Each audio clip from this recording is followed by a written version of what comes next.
My buddy, don't forget to subscribe.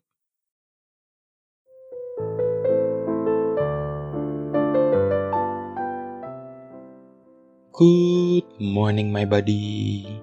It is a beautiful day for an awesome story. Enjoy! A House of Pomegranates by Oscar Wilde. The young king. And he bade them all leave him, save one page, whom he kept as his companion, a lad a year younger than himself. Him he kept for his service, and when he had bathed himself in clear water, he opened a great painted chest, and from it he took the leathern tunic and rough sheepskin cloak that he had worn when he had watched on the hillside the shaggy goats of the goatherd.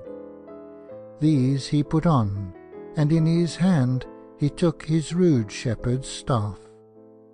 And the little page opened his big blue eyes in wonder, and said, smiling to him, "My lord, I see thy robe and thy sceptre, but where is thy crown?" And the young king plucked a spray of wild briar that was climbing over the balcony, and bent it, and made a circlet of it, and set it on his own head. "This shall be my crown," he answered. And thus attired he passed out of his chamber into the great hall, where the nobles were waiting for him. And the nobles made merry, and some of them cried out to him, "My lord, the people wait for their king, and thou showest them a beggar." And others were wroth and said, "He brings shame upon our state, and is unworthy to be our master." But he answered them not a word, but passed on, and went down the bright porphyry staircase, and out through the gates of bronze, and mounted upon his horse, and rode towards the cathedral, the little page running beside him. And the people laughed and said, "It is the king's fool who is riding by," and they mocked him. And he drew rein and said, "Nay, but I am the king." And he told them his 3 dreams. And a man came out of the crowd, and spake bitterly to him, and said, "Sir, knowest thou not that out of the luxury of the rich cometh the life of the poor? By your pomp we are nurtured, and your vices give us bread. To toil for a hard master is bitter, but to have no master to toil for is more bitter still. Thinkest thou that the ravens will feed us? And what cure hast thou for these things? Wilt thou say to the buyer, Thou shalt buy for so much, and to the seller, Thou shalt sell at this price? I trow not. Therefore go back to thy palace, and put on thy purple and fine linen. What hast thou to do with us, and what we suffer?" "Are not the rich and the poor brothers?" asked the young king. "Ay," answered the man, "and the name of the rich brother is Cain." And the young king's eyes filled with tears, and he rode on through the murmurs of the people, and the little page grew afraid and left him. And when he reached the great portal of the cathedral, the soldiers thrust their halberts out and said, "What dost thou seek here? None enters by this door but the king." And his face flushed with anger, and he said to them, "I am the king," and waved their halberts aside, and passed in. And when the old bishop saw him coming in his goatherd's dress, he rose up in wonder from his throne, and went to meet him, and said to him, "My son, is this a king's apparel? And with what crown shall I crown thee? And what sceptre shall I place in thy hand? Surely this should be to thee a day of joy, and not a day of abasement." "Shall joy wear what grief has fashioned?" said the young king, and he told him his 3 dreams. And when the bishop heard them, he knit his brows, and said, "My son, I am an old man, and in the winter of my days, and I know that many evil things are done in the wide world. The fierce robbers come down from the mountains and carry off the little children, and sell them to the Moors. The lions lie in wait for the caravans and leap upon the camels. The wild boars root up the corn in the valley, and the foxes gnaw the vines upon the hill. The pirates lay waste the sea-coast, and burn the ships of the fishermen, and take their nets from them. In the salt marshes live the lepers.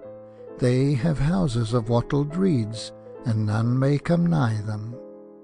The beggars wander through the cities, and eat their food with the dogs. Canst thou make these things not be? Wilt thou take the leper for thy bedfellow, and set the beggar at thy board? Shall the lion do thy bidding, and the wild boar obey thee? Is not he who made misery wiser than thou art? Wherefore I praise thee not for this that thou hast done, but I bid thee ride back to the palace, and make thy face glad, and put on the raiment that beseemeth a king, and with the crown of gold I will crown thee, and the sceptre of pearl will I place in thy hand. And as for thy dreams, think no more of them. The burden of this world is too great for one man to bear, and the world's sorrow too heavy for one heart to suffer. Sayest thou that in this house? Said the young king, and he strode past the bishop, and climbed up the steps of the altar, and stood before the image of Christ. He stood before the image of Christ, and on his right hand and on his left were the marvellous vessels of gold, the chalice with the yellow wine, and the vial with the holy oil. He knelt before the image of Christ, and the great candles burned brightly by the jewelled shrine, and the smoke of the incense curled in thin blue wreaths through the dome. He bowed his head in prayer, and the priests in their stiff copes crept away from the altar. And suddenly a wild tumult came from the street outside, and in entered the nobles with drawn swords and nodding plumes, and shields of polished steel. "Where is this dreamer of dreams?" they cried. "Where is this king, who is apparelled like a beggar, this boy who brings shame upon our state? Surely we will slay him, for he is unworthy to rule over us." And the young king bowed his head again and prayed, and when he had finished his prayer, he rose up, and turning round he looked at them sadly. And lo, through the painted windows came the sunlight streaming upon him, and the sunbeams wove round him a tissued robe that was fairer than the robe that had been fashioned for his pleasure. The dead staff blossomed, and bare lilies that were whiter than pearls. The dry thorn blossomed, and bare roses that were redder than rubies. Whiter than fine pearls were the lilies, and their stems were of bright silver. Redder than male rubies were the roses, and their leaves were of beaten gold. He stood there in the raiment of a king, and the gates of the jewelled shrine flew open, and from the crystal of the many-rayed monstrance shone a marvellous and mystical light. He stood there in the king's raiment, and the glory of God filled the place, and the saints in the carven niches seemed to move.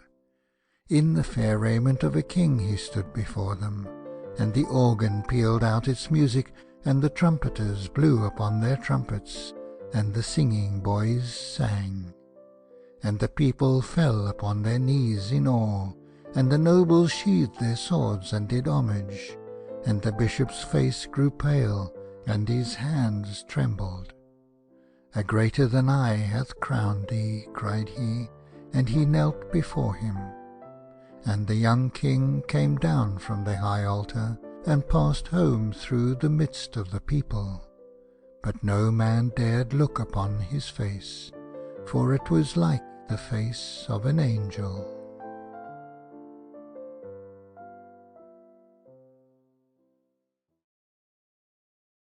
That is it for today.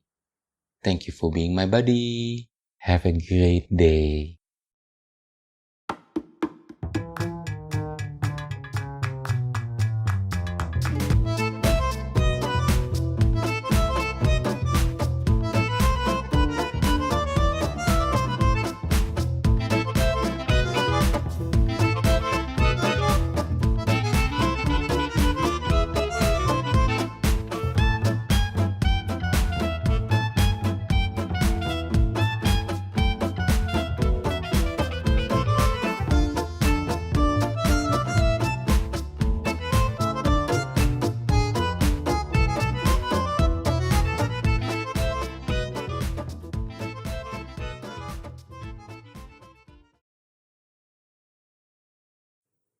my buddy.